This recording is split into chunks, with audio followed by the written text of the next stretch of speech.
Hey, District 65, Doug Welton here. It is the end of week 3, and things are starting to really move along. We've had a lot of bills go through committee hearings, and so our floor time is increasing as we're debating and expanding the debating process on the floor and passing bills and failing bills and making decisions that will benefit Utahns the best. Today I'm coming to you at the Capitol building. What we're doing right here, and I'm not sure if you'll be able to see through these windows or not, is we're looking north, and right behind me there's a big construction spot. And there used to be a legislative office building right here where our legislative council and research were. That has been torn down. This was a decision that was made before I came in, but the building is being torn down, or has been torn down, and they are now building a new facility there. Just so you can kind of see what's going on, and that will facilitate some more office buildings, as well as a state museum will be going into this facility. So it's been fun to watch this progress from the destruction to now the building back up of a new facility here. Hey, some important items to talk about this week. This week is Water Week, and we have met together, and we have, we mentioned this before, there's about $500 million roughly of money that's going to help with our water issues in the state of Utah. Not just the Great Salt Lake, but we're talking about ag optimization. We're talking about golf course water use. We're talking about public facility water use. One of the things I was sitting on higher education appropriation, we asked our universities and campuses to report back on their water use. And it was pretty neat to see that places like Bridgeland Technical University had decreased their water use by 46% by measuring and accounting for their water. And so we're doing some great things across the state. We'll have a press conference that comes out tomorrow and some more details on all the water bills that are coming out. But that'll be a big issue as we look to make sure that we can have enough water for our needs, for our farmers, for our growth. One other side note on this, I did have the opportunity to go out with Vern Shepard, Glenn Tanner, and Mr. Nelson, and we went and looked at Lakeshore Benjamin, and they have high water table, but we're seeing flooding already. And we're not seeing flooding because Utah Lake is full, because there's room in Utah Lake to move more water, but we're seeing flooding because the ditchways, the waterways, the tile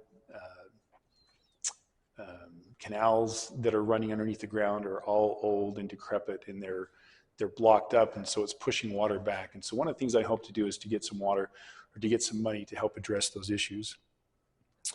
A couple other things that happened this week. We were able to see the tribal leaders from the various Native American populations come, and they were on the floor with us, and that was fun to see them, and we're grateful for them. Other issues that came up.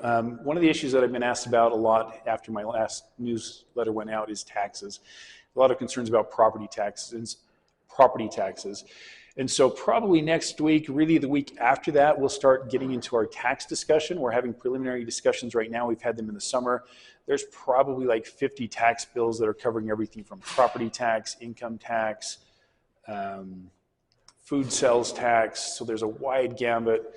But what we're looking at is about $400 million of tax cuts, and we're trying to decide what that should look like. So we hope to get some more respite for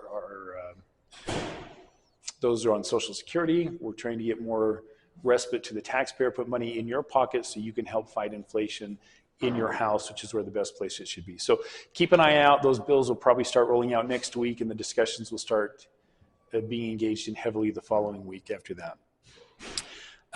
Some highlights of my week. My municipal elections bill has moved through the House and is on to the Senate, addressing elections and what happens when there's a vacancy on a city council or a municipal level vacancy.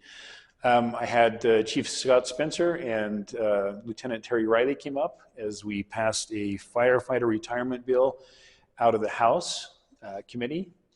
That bill is actually focused on our EMTs. Right now, our EMTs don't qualify for public service retirement plan like our law enforcement and our firefighters do.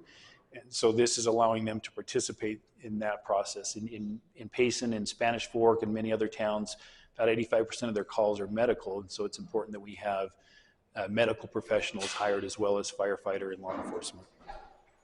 Also, probably the biggest highlight is we had a young young man by the name of Everett who came and presented with me as we put forth a request for appropriations for Camp Mapledale. Camp Mapledale has serviced Utah County and the state of Utah for about 80 years. It's time to replace their lodge, and they've come up with $3.5 million, and they're asking for a little bit from the state, just a very small portion to help out. But Everett was able to come, and he talked about duty to God and duty to country, and reminded us of all those values of thrift. That was an important one to hear as an elected official. And so it was good to hear from him and to present with him.